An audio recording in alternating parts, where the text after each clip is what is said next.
All right. And we are back again. We are back again. Unspoken, Part 3, presented to you by the Albert Wilson Foundation and Handy. I had the esteemed honor and privilege to sit here and have a conversation with, once again, our very own CEO of Handy, Kirk Brown. We have the great and lovely Miss Deidre Martin, who is a marriage and family therapist, owner of Protect Your Peace Therapeutic Services, as well as Mr. Chuck Creekmer, who's the CEO of All Hip Hop. So we want to dive right in this week. We got a lot of meat and potatoes to get to. So this topic is called "Grade the Face of Oppression." So Kurt, why this topic? Why'd you name this topic that? Okay, so grade the face of oppression has a lot to do with the things that we associate a level of importance or grade to is usually the things that we focus our solutions, our time, our energy, and our resources on fixing, right? So, what led me to do this and say, okay, which level is greater in regards to oppression with the Black community? Is it individual racism? Is it institutional? Is it systemic? Is it prejudice? Is it discrimination? Is it white supremacy? Because I remember one day someone told me about a racist moment. I was like, nah, that's a grade F right there, because that person just yelled the N-word from the gas station in the middle of nowhere at you. Let me tell you about grade A. So I may have a different grade of importance that I layer on what I think to be, the greatest level of oppression within the entire spectrum. So for me, it's more along the lines of systemic racism, policies, procedures, institutional, systemic, deeply rooted, decade after decade after decade after decade, that has held a constant in our community. And I think we talk about it, we talk around it, but it's time to talk at it. Absolutely. So diving right in, Deidre, tell us more about what you do and your company, and then tell us what do you think? What first comes to mind when you hear Grading the Faces of Oppression? Okay, so once again, thank you so much for having me. I am Deidre Martin. I'm a marriage and family therapist. I'm the owner of Protect Your Peace Therapeutic Services, my private practice. Just to let you know, as a marriage and family therapist, I am trained to handle a multitude of issues, but my specialty is the family dynamic and how individual issues affect said dynamics. So I just wanted to point that out. As it relates to the title, I'm glad that we had our pre-chat because that gave me some insight into why you named this particular series, why you named it. And I have to piggyback on what Kirk said. I do think there's so many different layers to the element of racism and discrimination. And what I'm really excited about in reference to this conversation is really deep diving into our focus as a community. We are very hyper-focused on certain things, as we should be, but we also don't want to neglect other elements that are contributing to the breakdown and dysfunction of systemic racism, institutionalized racism, all of those things that are encompassed in everything that you just mentioned. And so with that explanation, I agree with everything that Mr. Brown said as it relates to why this topic is so important. And also just understanding how this affects us all long term. We can have these discussions. I've been on a lot of panels, but what's going to be most important is take this discussion and now how are we going to execute and implement it after this discussion is over. So I think with your title, it's appropriately so to really, break down those barriers and really see how we're going to implement.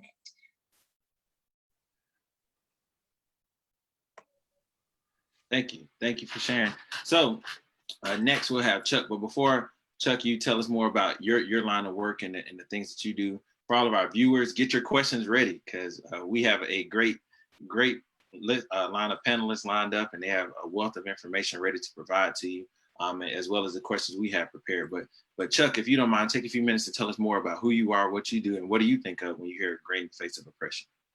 Yeah, well, First of all, yeah, again, thanks for having me. It's always a pleasure to speak on this topic and, really discuss the ways in which racism and institutional oppression affect uh, our people and others as well.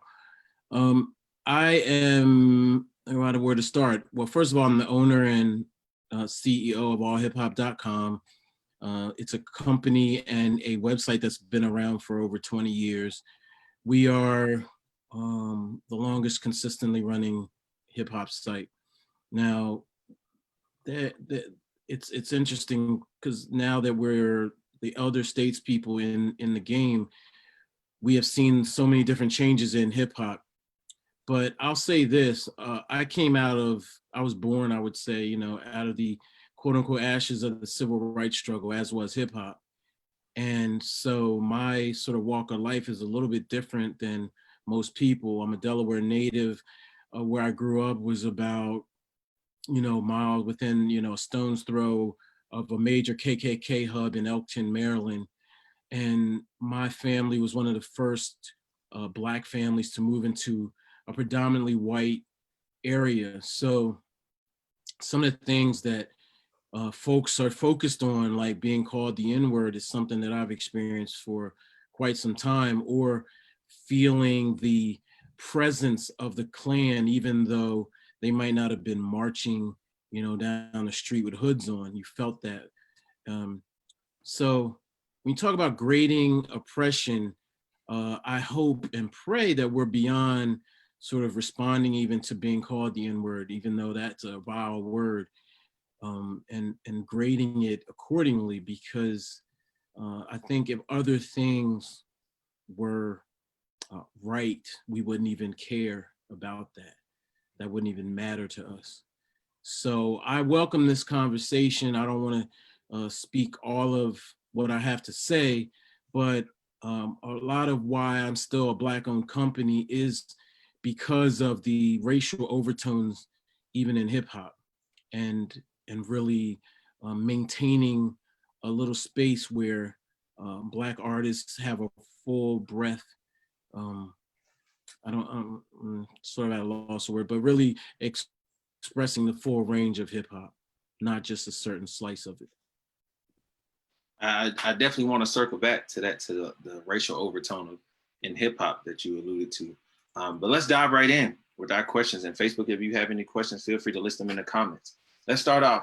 So between institutional and systemic racism, which one do you believe gets the most attention? Which one do you believe has a greater impact? So whoever wants to take a dive at that first, go ahead. That's an easy one. It's definitely police brutality. I mean, without question. So it's the most obvious.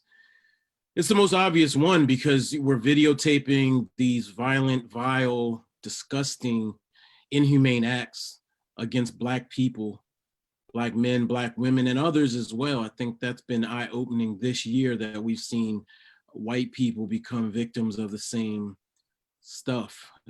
Obviously, the oppressive forces are different, but the violence is oftentimes the same. So I think justifiably so, police brutality gets the most attention. But if you look past that, it's so much more. And I spoke earlier this year. I broke quarantine earlier this year to speak at a rally in New Jersey, and I didn't even mention George Floyd in my speech, and it was purely innocent. We were rallying because of George Floyd, but I really stressed institutional racism on just about every level, because that's really what we have to focus on, dismantling the institution. So just to expound on everything that he just said, for me, systemic racism or institutional racism refers to how ideas of white superiority are captured in everyday thinking at a systems level. Systemic or structural racism, as they call it, has three components. There's history, culture, and institutions. And institutional racism is the discrimination, treatment, unfair policies, the inequitable opportunities based on race. So these systems can include laws and regulations. So to me, it's all relative. But the mention of systemic racism is what you hear all the time in the media. But people need to understand it's all under the same wheelhouse for me, despite the different terms. They're all tools of oppression. And with that hyper focus, we're missing the other layers that come along with institutional racism and systemic. There's so many different things, the microaggressions that we feel in our daily lives with working, we have to turn it off and on all the time. It's exhausting. So again, the hiring practices, the education, access, that's all systemic racism. And again, to me, it's all relative. So I always, when I hear this, I always think, is it as obvious as we think it is? Because I feel like systemic racism, we say it, but my 16-year-old, my 17-year-old, regular guy on the street, he's like, systemic, which system? What system are you talking about? At what layer? I literally feel like the policies, the practice, the procedures that are written within these systems, very few people see them, right? Right.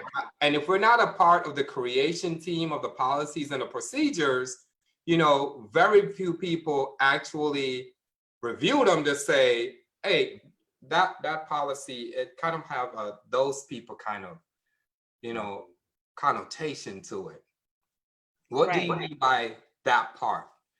The caregiver policies, what do you mean with those caregiver policies? These hiring practices, within your hiring practices, it has kind of like a those people kind of language context to it, right? So for me, I feel like the hardest one to find is the systemic one because it's so hidden in the background of the policies and the procedures until it happens to someone and it's brought to the forefront and it's on camera, right?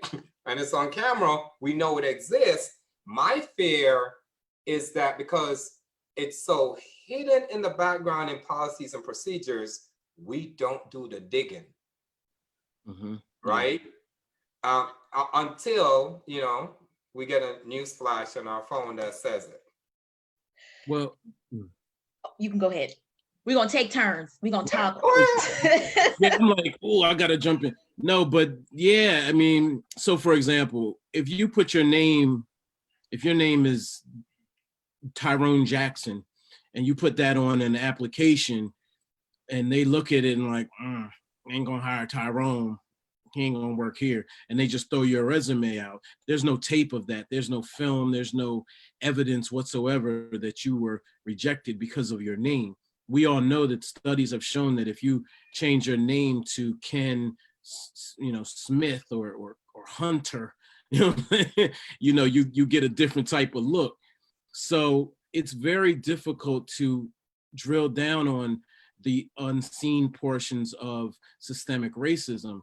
And that's where it's a bit more difficult. So when we talk about white people, I don't think Black people have a hateful bone in their body for white people. I mean, honestly, I think if we did, we would have torn this whole country up by now.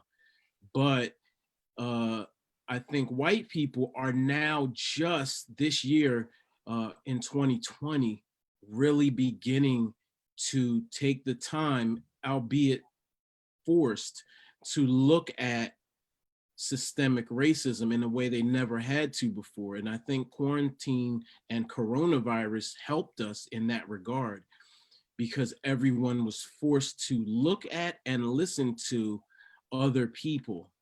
So we're seeing a lot of Karen activity, and Karen's, I think, is symptomatic of this awakening because they are literally melting down at the disconnect with what they know, with what they see, and what they've been taught their whole entire lives. And it's just mind-blowing. And it's, I think, very much rooted in systemic racism unraveling for them and really facing it in a way that I don't think they're quite ready to process. Go ahead, Dietrich. Okay. I also wanted to say, because of systemic racism and institutional racism, there is this intention or this dialogue of us having a seat at the table, right? So we can call out those unfair policies in the boardroom or the lack of cultural competence that we see around us all the time. But there's also this temperature now that has been unearthed that we no longer want to sit at the table. We want to create our own table. We want to see Black people no longer wanting to adapt, but create. So I'm seeing a shift in energy of no longer waiting around to be accepted anymore. And mind you, I don't want to minimize the fact that this type of thinking has been happening, civil rights movement. This is nothing new, all right? This is just a different type of cycle of the same story. So I think now with this particular situation with George Floyd and everything that's going on, now you're seeing, again, the unearth of emotions that we've always had. But again, I think with everything, all these situations happening back to back, that fear is decreasing of us really stepping out and doing for ourselves, because quite frankly, enough is enough. How long are we going to ask to be seated before we take the damn seat ourselves? About creating our own. And I think that's what we're also seeing as well right now. So you're basically saying, stop reading the fine print, start writing the fine print. Oh, we're buffering. I think she's saying something like that. Yeah. I think, oh, I'm sorry, you got it? It was buffering a bit. Kirk, can you repeat what you said? So you're basically saying, because, I said about the systemic racism and how deeply rooted in these policies and procedures and systems they are, we no longer want to read the fine print. We want to define and write the fine print ourselves. Basically. Yep, and why not? And why not? We have we have seen the policies and procedures and the systemic racism for so long. We know the game. There's different levels of knowledge that we all have, whether you're college educated or, went right into the workforce. We all have different types of knowledge, from every aspect of life. We all have experiences, let's take those experiences and see how we can cultivate, building up our communities again, instead of waiting around. What can we do to rebuild and validate ourselves? And psychologically speaking, to piggyback what Mr. Chuck said, I'm not gonna lie, it has been so amazing to finally see our experiences not being gaslit, our experiences being validated by others. We've been saying all of these things all along. This is nothing new, but now you're actually getting the climate that people are actually listening and the validation. Mind you, it's great, but I'm not just going to settle for validation from others. How do we validate ourselves now moving forward? How do we empower each other? Where is our self-esteem? Where's our self-worth for our own people? That is what's going to anchor us moving forward. Absolutely. That leads me to my next question, and going back to what I mentioned to you, Chuck, about the overtone in hip hop that you alluded to. So in your line of work, how does racism impact the people you work with, the communities you serve? How does it affect you personally and as a business owner and CEO? Where do I start? I mean, it's I don't even know where to begin. We can start with the music. Let's start with the music.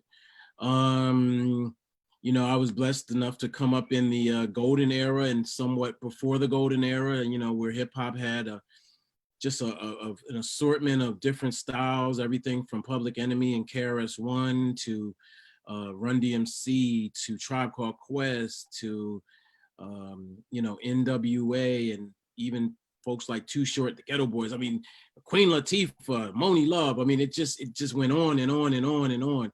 There was literally something for everyone. More importantly, there was a strand that permeated, I think, through all of them, that was about Black empowerment, Black power, you know, really doing right by Black people. So the Ghetto Boys, for example, had songs like City Under Siege, and Ice-T had even High Rollers, you know, you better watch your back if you want to be a high roller. There was messages. And then even NWA. So that has changed, obviously, through the years, and we no longer get those messages, those jewels. Our young people are being fed a steady diet of sex, drugs, and hip hop. And that's not to say that this stuff wasn't there before, but to say that there's no responsibility on behalf of the artists or the corporations, not a lot, I'll say, not a lot. So let's start there. I think we made a mistake with fighting a lot of the C. Dolores Tuckers back in the day, Reverend Calvin Butts, who was very much opposed to some of the music that was being put out. We lost some powerful voices by fighting them as opposed to working with them. But I'll just bring it to the current day. We experience racism as a Black-owned publisher on just about every level, from the access to our own artists that we build up, to the advertising dollars that we are most deserving of, to being essentially pushed out of our own culture. We have now, where hip hop has always been very popular as a culture, we now see that there's almost like this gentrification of hip hop, and it's highly problematic. So without being too long-winded, I think that hip hop is a perfect example and microcosm of how systemic racism works, and how this thing that they call white supremacy, which really is not a thing to me, but how it does seek to take over and dominate and push out voices and hues of darkness in it. Who knows what hip hop will look like in 100 years?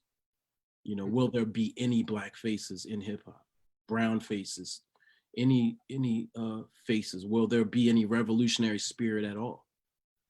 You know, the answer is quite possibly no. So I think that I'll try to, you know, not be, you know, too talkative, but this is very deep and passionate to me. But we no longer have well, okay, let me not say we don't have Master P's. Master P's still out there. Diddy's still out there, but we aren't seeing new energy in that same fashion. There are no new Jay-Z's really being built in the same fashion. There are new aggressive, hungry individuals, but they're not billionaires being made right now that I can see. Strong point. Dietrich, I know you have a point, but I want to go back to, or refer back to something you mentioned in our pre-discussion about how the Black community and Black people in today's time, we're first generation to a lot of things. Do you care to expand on that, and how, going back to the question, how this impacts your line of work? Absolutely. I was just enjoying Mr. Chuck because he had me feeling like I was in the movie Brown Sugar, reliving all of these different artists. My bad. Okay, so as a therapist, I treat the disorder, the emotions, the behavior. So my clients of color have increased by 65% over the past 2 months. Okay. And that's the sheer reality of just all of the trauma that's going on. And I'm not afraid to use the T word: trauma. Okay. The experiences of overt and covert racism, microaggressions, and bigotry far too often can lead to a mental health burden that is deeper than what others may face. Okay. And racism in itself is a mental health issue because racism causes trauma. And trauma paints a direct line to mental illness, which needs to be taken more seriously within our community. Past trauma, collective trauma, like I mentioned before, transgenerational trauma is prominently mentioned as the reason that our people experience serious mental health conditions today. And I want to it is a fact that Black men in particular, okay, are greatly overdiagnosed with schizophrenia due to PTSD, racial trauma-induced anxiety, and paranoia. They're 4 times more likely to be diagnosed with schizophrenia, overdiagnosed than more than white male counterparts, okay? And that is again because, you know, finding a Black male therapist is like finding a unicorn. You know, these type of situations, you know, who are we talking to? Who are we speaking with? So in my line of work, it has been amazing, but also, you know, on the other side of the coin, you know, it hurts your heart to see so many people hurting, but with that hurt and acknowledgement comes the healing. So, you know, it has definitely affected, you know, my line of work by just people finally acknowledging, you know, mentally how racism has affected us long term and currently right now. We have to keep acknowledging that this is more than just dealing with situations. We are being affected by this deeply, long term. I don't know if you heard of epigenetics, the fact that trauma can be passed down through your genes. And so, again, this conversation right now is breaking that cycle of epigenetic transfer to where we are not passing that level of trauma on to our kids just by processing all of everything that's going on right now. That's some real stuff right there. Yeah. Absolutely. You just put me on something. So I got to follow that, really?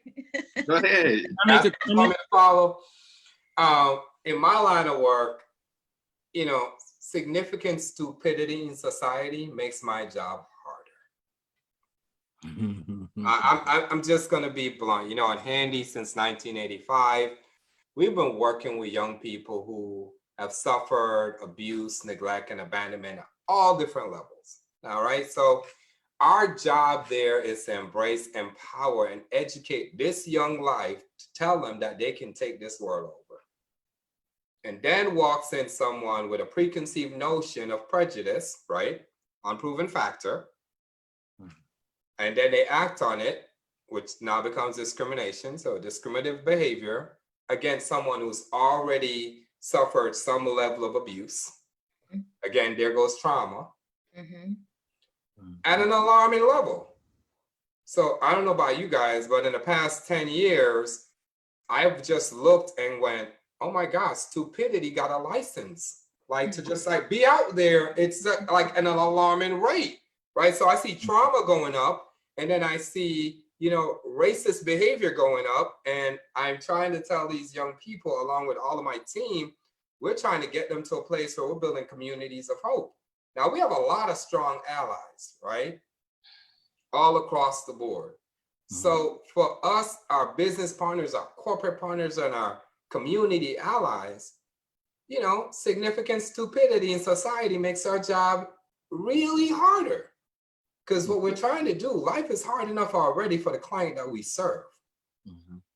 You compile institutional, systemic, or even individual racism on here, you know, it's another traumatic event that they now have to live above to just get to the middle, and don't even mention the poverty dynamics, right?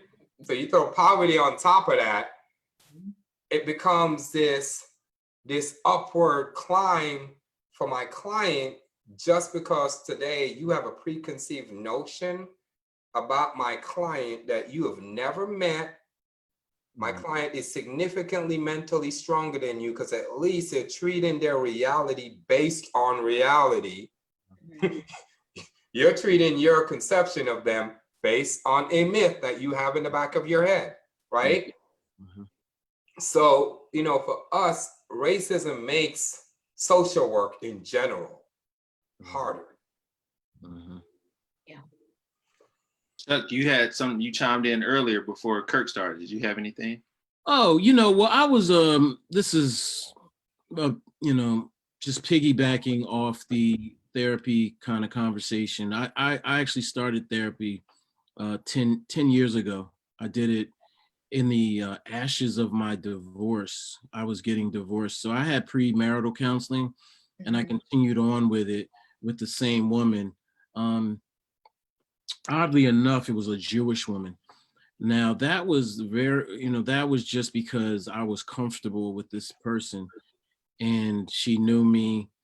But I soon realized that she was not a bad person, but she would do small things that I just didn't like. So for example, I can't remember what the context was, but I would be, oh yeah, my hair is really nappy or coarse, or it's hard to comb or something. And she's like, oh yeah, so's mine.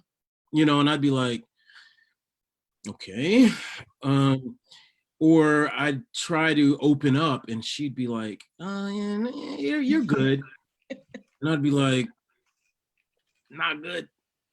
So I switched to another person who was a black lady, and I didn't want a black person because I didn't want people in my business. You know how we are. I don't want you in my biz like that. But eventually, it worked out. I stayed with that Jewish lady for a while, But then it ran its course. I guess I say all this to say is that it's extremely important that we deal with the trauma. And I mean, I still have work to do. I still have certain things that I haven't quite resolved of my father passing, and I am now currently in therapy, counseling, I should say. Maybe therapy is probably not the right word, but my daughter and I do jointly together counseling, because the divorce, I feel, also impacted her. We tried family, didn't really work out, for things that don't need to be said here, but just to say that I do not want my daughter to be ill-equipped when she walks outside, and that goes for the others as well. As you said, stupidity is on the rise, racism is on the rise. However, if we're equipped, I do believe we can deal with any of this if we're equipped. And I feel like, again, telling you my walk, I'm not sure I was fully equipped to deal with the feelings that I dealt with as a young black man growing up around a lot of white people. And when someone calls you the N word, well, okay, we fight. What does that change? So, and also I went to a predominantly white school and not fully harnessing the anger. I left a black school to go to a white school. Just, I needed a place to put the rage. And I said, I'm not fighting black people. I'm not going to go there with it. So I went to a white school. And so I just want to say, I really want to stress the mental health part of it. We are collectively, I mean, again, if we weren't such a really wonderfully spirited people, we would have tore this country up. I mean, I can't imagine we're not all suppressing some anger every single day, not to mention when we're gaslit or something of that nature happens on a day-to-day basis. And we're living trauma every day. George Floyd was trauma. Alton Sterling was trauma. Sean Bell is trauma. Tamir Rice, trauma. Sandra Bland, all of this is trauma. And we look at it and it's almost like entertainment to some folks. There's documentaries, we're talking about it all the time. So, dealing with that on a mental health level is really important. That's what I'm trying to stress. Well, I agree 100%. And I think what we also need to address is that with the element of mental health, again, there also has to be a level of taking the stigma away from, our people, that exploring our mental wellness and our mental health and talking about our feelings and vulnerability does not equate to weakness. Taking away the stigma that just because there is depression in your life, I mean, even Michelle Obama admitted to having low-grade depression the other day. I mean, it's prevalent. So, I think what we're doing right now is normalizing the elements of therapy and or counseling and taking that stigma away. And again, that is what I mean by creating first generation change of how we're viewing things, a different perspective of how we're viewing our health and wellness. If we're going to the doctor to get a checkup for our physical being, We have every right to do that for our mental state, especially amongst our people dealing with the things that we have to deal with every day, constantly, like I said before, turning it off and on and making everyone else feel comfortable. And it's exhausting, like I said before. And again, now is a time where we're really tired of, coping, because we haven't been doing that very well. Right. Chuck, thank you for sharing that. Thank you for being open and Absolutely. transparent about your experiences and things you've gone through and going through. And appreciate everything that you all have said. Dietrich, what you just mentioned leads us into our next thing about allyship. And I really want to touch on something you mentioned earlier about compassion fatigue. I know you mentioned like how it's exhausting and how a lot of the things that in regards to education or informing somebody isn't our responsibility. So that's something I would love for you to touch on as well. But the question is, how can or do you encourage or support race allies? What do you think is the most impactful thing allies can do during these times? So whoever wants to go first. Well, I will start since you called me out. I ain't scared, but no, that's fine. I want to start off by saying this is just how I feel individually. I am not generalizing. I am not speaking for all Black people, just me, okay? On a daily basis, I am helping people navigate their feelings, okay? So for me, my fatigue comes from trying to educate everyone all the time. And this question had me perplexed. I actually had to, wrap it around my head and actually go back and forth with my husband, okay? So I really had to think about this. But ally, is defined as what? Cooperation, unifying, which is lovely. I think it's great. But from my perspective, our community, the Black community, did not create racism or prejudice. We have coped, we have adapted and adjusted. So to ask if there is a possibility to teach or promote anti-prejudice beliefs within our community, again, for me, would not be a question for our community to answer. I think that question is not for me to know the answer to. I would love to hear the answer from someone else, but to promote anti-racism, that's not my question. For me, I just feel like that question is not for me. And to answer the second question, do I encourage or support race allies? Of course I do. Allyship, I see nothing wrong with it. But again, I just don't have the answers for said allies. In the psychological construct, boundaries are essential to mental health and wellness. And again, just speaking for me, boundaries speaking for me personally, I just don't have the mental bandwidth to educate anymore. I'm tired. It's not my job. Anytime I want to do better, I educate myself. There are several books of reference. White Fragility by Robin DiAngelo, The New Jim Crow by Michelle Alexander. So you want to talk about race by Dama Lowell. Why Are All the Black Kids Sitting Together by Beverly Tatum. There's a lot of reference and research that you can go to. Google is a wonderful tool, okay? My sharing of experiences about race without being gaslit has been a great thing. Did we lose somebody? Yeah, we lost Jamal, but we're Okay. still alive. You'll be back. Okay, but as I was saying, it's been a great thing to witness the acknowledgement, but to be the teacher for me right now is just exhausting for me. Because we've been telling everyone what's been going on for decades. So if you're listening now, great, thank you. But now it's time for you to get to work because, we've been working. We've been adapting and adjusting. And I feel like allyship also means going out and researching and getting information on your own accord on a deeper level. I don't want the responsibility just again for me right now to teach, because again my cup has runneth over. Okay, I'm kind of filled to capacity right now. I feel you. And Can I say something about that? When you think about it, we have forced this country to level up at every step of the way. If we didn't, Ooh, we that's a didn't, word. if we did nothing, we'd still be in bondage. Let's just leave that there, right?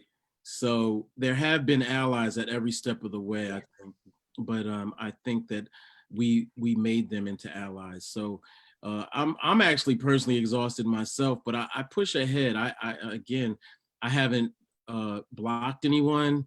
I had Right. I still Right. block bots, but I've lost less than 10 friends on Facebook. And I have educated people just by sharing posts on Right. a variety of things, including Black Wall Street. You know, one of my Right. white friends, you know, I'll be honest, a lot of folks, I just don't even remember who they were, but I know they went to school with me. And one guy was like, never heard of this Black Wall Street. This looks kind of wrong. And Now, I'm why like, are you mocking him like that? ah, His voice didn't sound like that. might even see this. I'm sorry. I'm sorry. I did not hear his voice when he wrote that.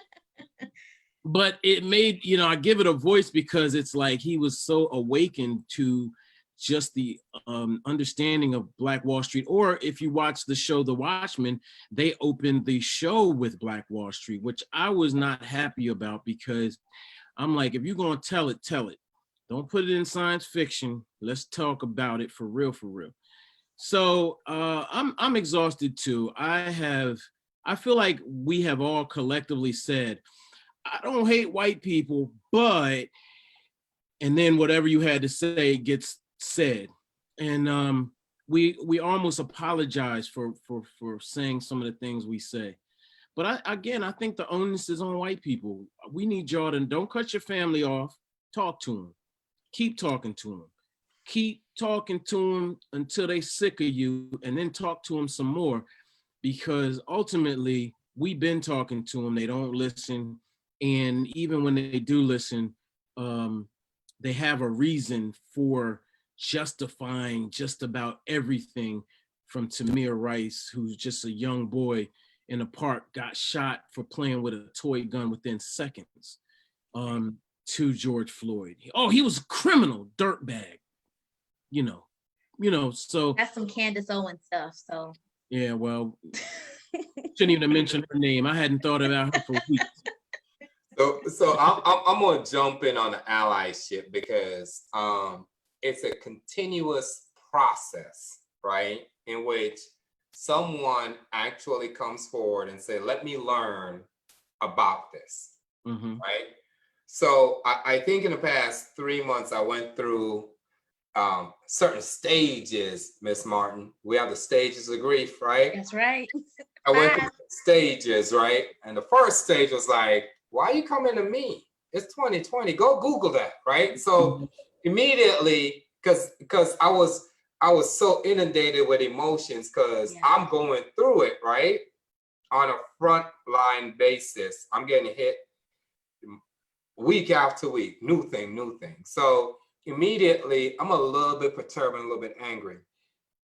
And then the second month came along, and you know, this one ally who I've known for like almost 2 decades, you know, who I know is on the front lines, said to me, this is what I want to say. How should I say it? Right? So he has done the learning part, right? He's done the research part. He now wants to communicate about it. And I think that's one of the largest challenges that the ally face, because I've sat across from the racist and had the conversation with the racist. Now, am I now gonna not sit across from the ally and have the conversation with the ally? So I had to hold myself accountable in that exchange. And I'm like, okay, so tell me what you want to say. Let me be your sounding board, right? Tell me what you think and feel. Let me be your sounding board. This is a safe zone, right? And let me help you filter what I will hear, what you say, with the words that you choose to say it in, right? And he said one word, and I was like, no, don't say that word, because that word sounds like an assumption, not a reality, right? You have to justify my reality that I'm experiencing and not use assumption words because it's my reality. Now, he's read all the books. He's done all the work. Now he wants to be the ally that does actionable items. And how can I do the action? And I think that's where the challenge comes for us, because we're tired. We're generations tired. Okay.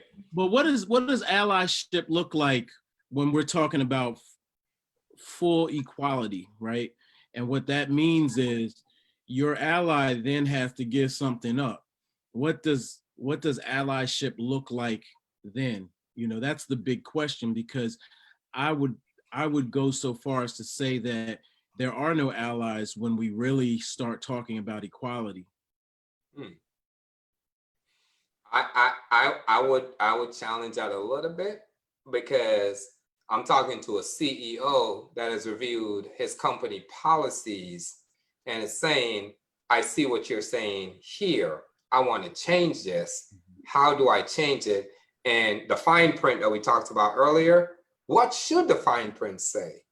You know, how do I catch the person who's throwing away Tyrone's resume at the front door, right?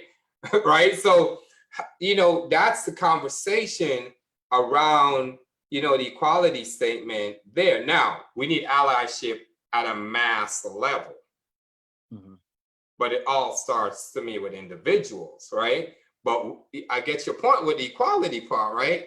We need allyship at a mass level. And there are people out there that are not a part of the problem. How do we engage the ones who are not a part of, not engaged, wrong word? How do we support the ones that are not a part of the problem? Now that we say it's your thing to fix, how do we support them? Well, I would push back on that. I think that everyone's a part of the problem in some way or form. Now, how much is another story. You know, and that's not to condemn anyone trying to do the right thing. I don't want to do that. But I will say that most, if not all, white people have benefited from quote unquote white supremacy or institutionalized racism in some form or fashion. Or privilege. So privilege. You know, like let's call it what it is. It's the P word. Yes, you know, it triggers some, but it's the sheer element of privilege. But this is what I am personally still struggling with, is this I don't want to say facade, but this feeling as if allies just didn't know. And that is what I'm still struggling with this whole perception of, oh my gosh. And it's like, come on now. I was in corporate America for 13 years, okay? They know what's going down. I refuse to sit here and pretend like this is so new. No, this has been going on for a while. These conversations have been going on in corporate America. They had cultural competence meetings all the time. HR would talk about how to diversify your team and all of these other things. This has been happening. This has always been the elephant. So the fact that we have to sit around here and have these conversations as if, you know, the allies did not know that this was going on all along is what's really kind of perplexing to me. If I have a conversation with an ally and they say, look, I know I have not done what I should have done. You know, I've seen it. I never said anything. You know, I respect that conversation, but the conversation of, oh my God, I just didn't know. I've completely now possibly put you in a box of like, come on now. You know, if we're going to have this conversation, let's be real about it. But I want to say, you know, I will never shut down a conversation, you know, but I'm just not in the mental place right now to initiate said dialogue with said ally. But if you come to me, everyone knows I'm going to engage. but to be forthright and teach, and just, so I can teach the masses what they should already know, quite frankly, what I think they already know. Again, I just don't have, I don't have it in me right now. Like you said, Kirk, I may get to another level of my patience and my tolerance, but I will never shut down a conversation if someone asks me a question. But to just go out and just educate the masses right now on certain things that I feel that they already know, yeah, I'm just not there yet. That's a statement, though, of our education system, just straight up. Mhm. If everybody wasn't taught that, George Washington's tree or whatever, like all this ridiculousness at such an early age, then half the issues would be resolved. If we were to teach about all the contributions that Black people and African people in America did, just the contributions, inventions and science and math. I mean, go before slavery and really talk about how the people of Greece were really civilized from Egypt. And I mean, everything. We would have a different perspective. Let's not even go into religion and the perception of a white Jesus and how that factors into things. So education is critical. It's everything. We only talk about Martin Luther King and John Lewis when they pass away, but there's a lot of freedom fighters that are ignored and forgotten, and they are still alive. And I've yet to see James Baldwin in a history book. yeah, there you go. So, I mean, that's just the tip of the iceberg. So education is important. White people, a lot of them just don't believe we do anything. And we haven't done anything in this country other than play sports, rap, sing, tap dance. And that's what they see. And then furthermore, it's compounded by things like reality TV, reinforced stereotypes all over the world. So we have a lot. I'm gonna welcome back our co-moderator, Jamal back. Welcome back, Jamal. Hey, Jamal. Hey, man. Yeah, I'm struggling. I think we got a storm on the way here in Atlanta. It kind of knocked my Wi-Fi out, so apologize. But I jumped back in and heard the meat of it. It's safe. So no, it's all great. Everything that everyone has mentioned is extremely great, and I think you all have touched on a lot of the things and a lot of the follow-up questions that we have. So while we're in this briefing, we have a few minutes left and want to be respectful of everybody's time as we approach 7 o'clock. I want to open it up again to Facebook for any questions. I see some comments. We have a lot of engagement from the points that were mentioned. But if there are no questions from Facebook, I'll go to another question that we had listed, and it said, is it possible to teach or promote anti-racist or anti-prejudice beliefs or behaviors in the Black communities that we work in? It said, if yes, how and when so many of these individuals experience racism and prejudice against them? So is that a possibility? Go ahead. I've already said my piece. Yes. I'm gonna let somebody else go. I give my 2 cents. I'll say something. Go ahead, Chuck. I'll be real quick. I'll be real frank. One of my best friends and longest running friends is a white guy. We grew up together. He is a really good person, right? And I give him a lot of credit because he has seen me through just about every stage of my life, right? So when I was drawing these really crazy comic books, killing racists and stuff, he was like, let's talk, what's that? He would just listen a lot of times. And I think teaching comes in many different forms. It just can't be opening a book all the time because we know most people don't read anyway. Most people barely can, literally barely can read in America now. I think it's about 6th grade, 5th, 6th grade, something like that.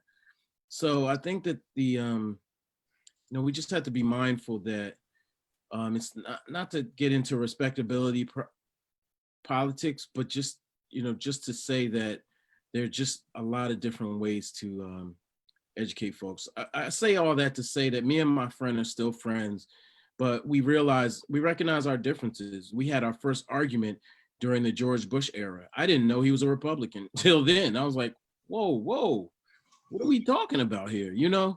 Now he's something else, a libertarian, or I don't know what he is. He's something else, but he's an example. And I called him one of the good ones, which he actually got offended by. And I had to double back and explain to him what I meant.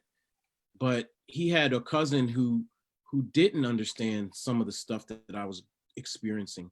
And he didn't like me killing a Klansman in a comic book form. He got offended. I'm like, dude, what are you offended about in this comic book? Like, I mean, granted, you might not want a loss of life, but it's a Klansman. What's the big deal? Why are you upset about that? So I don't want to go off the rails, but just to say that I haven't had much dialogue with white folks. And if I'm killing a Klansman, hey, I've seen some stuff, you know what I'm talking about? Or I've experienced some things that maybe you need to listen to and understand my point of view before you get mad. So on my end, thank you for sharing that, Chuck. I appreciate it. I talk to a lot of people all the time. So the question about teaching anti-racist and anti-prejudice in our community, I'll say needs to be taught in all communities, especially the communities that are not ours. Because I think between implicit bias, microaggressions, prejudice, discrimination, and racism, a lot of people don't really know the definition of each or the presentation of each, right? And immediately it gets pushed again back to the grade, right? Because we don't know what it is, we don't know what to call it, we don't know what to name it, it doesn't get any attention, right? And so, the wonderfully chocolate layered sister with her natural hair going to school, getting picked on through microaggressive behavior in an educational environment, people are like, we don't really know what it is. But for that young lady, it's the world. For her father, he's going to show up to the school, right? For her mother, it's, I lived that. So also in our community, we need to know what to call it. We need to know what to call it. We need how to grade it, and we need to know how to address it. So, how to address it, the legal ways that you can address it. Okay. Instead of showing up to the school to look for the kid in the class that made fun of your kid, the legal way to address it, the structured layers and systems that are there to address it.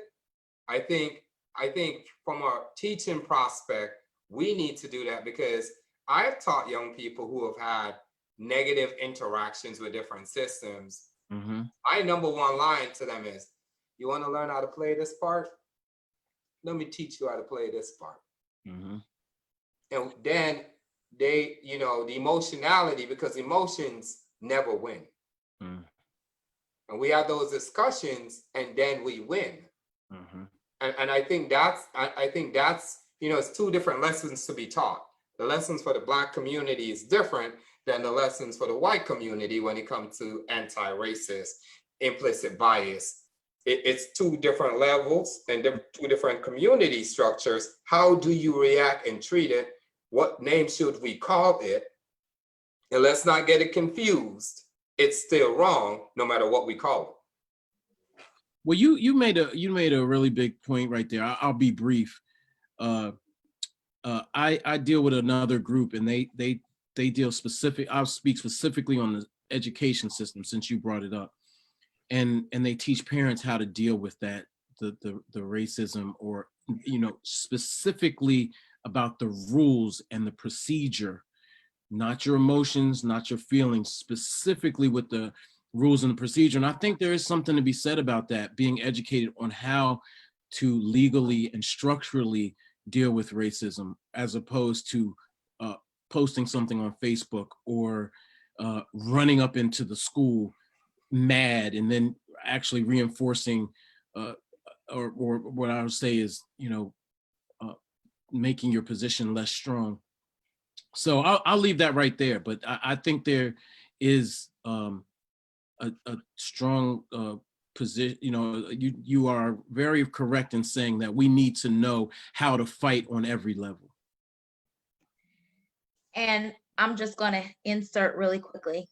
I think as a Black mother to a Black son, the fact that I have to prepare my son on how to deal with the police or how to engage, of course, is essential, but it also makes me very sad that I have to essentially prepare him on trying to stay alive.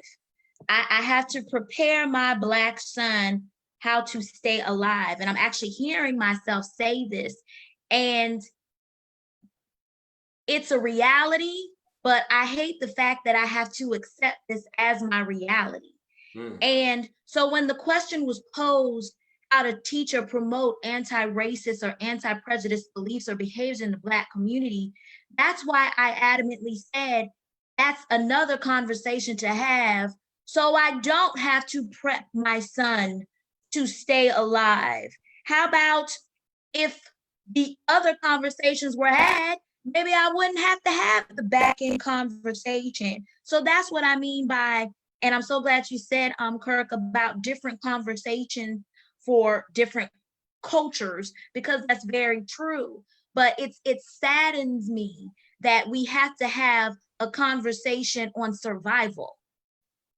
And do you know, again, I'm going to bring the mental component into it.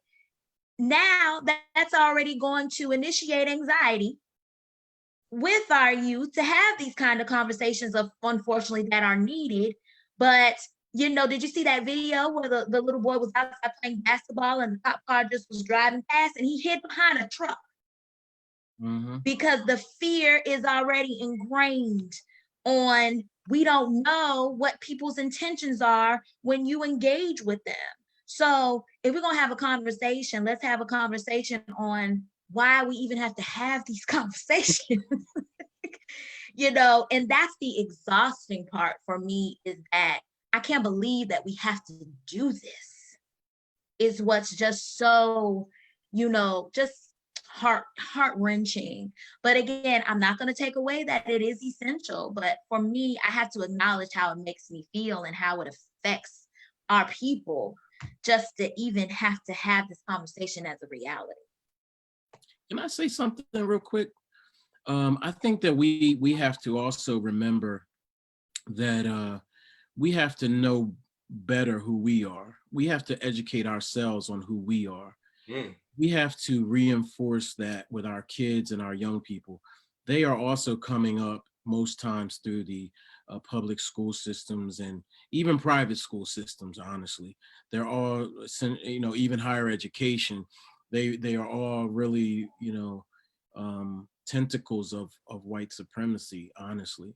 And so we have to remember, as long as we have other people teaching us who we are, teaching us about just about anything, it's always going to be taught with a lens of white supremacy. So these are the harder conversations to have.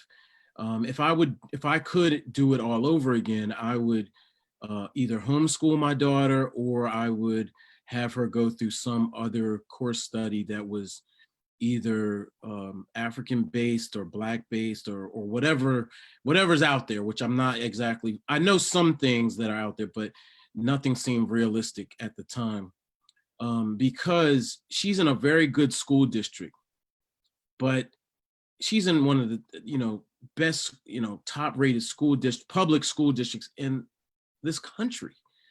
But man, the type of stuff she has to go through is unbelievable. And same with my niece. She went to one of the top private schools in this country. I mean, it's amazing. And the thing, all the other part of it is they don't tell you everything that they go through. You don't know the small things and the little micro, the huge things that they go through, but they seem small. So it's tough, man. I mean, we have got to reinforce structures within the Black community that properly raise our kids, properly educate our kids for this battle. It's heartbreaking. It really is, but it really is the necessary heavy lifting that we have to do. And really, these conversations and pleading, so to speak, with other people about respect, about stop killing us, and Black Lives Matters, really convincing. We have to reinforce those same notions in our own community. And again, that's not to take anyone off the hook, but it's simply to say that if someone calls you the N-word and you know who you are, or your money's right, or whatever the thing is, you don't care. Who cares? You know, you if you care, then you'll take action. You'll jump in your 750 and ride off or whatever. You know, you don't care. So it took me a long time to get to that place. A lot of it's spirituality, a lot of it's maturity, but we have to reinforce with ourselves and our children who we are. And then I think a lot of stuff will fall in place. A lot of racists won't call you the N-word. They can't. They see you as a king or a queen. And they know when you walk past them, that's how they should treat you. Well, just to quickly amend to that and just add on to that, I agree 100%.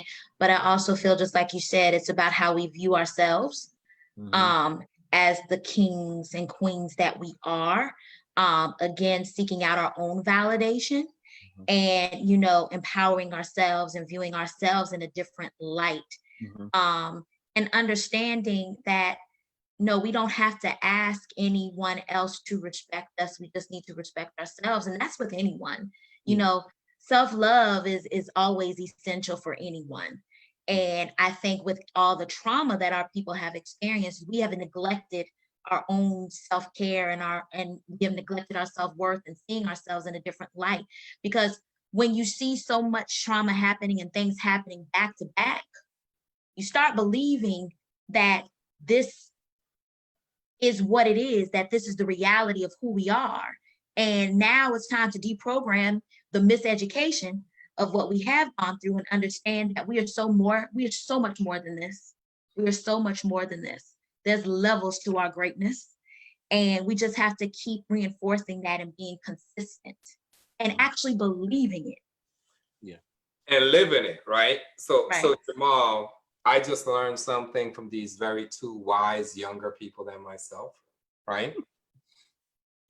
No matter the grade we give the racism, what matters is the grade we give ourselves. Correct. There you go. Correct.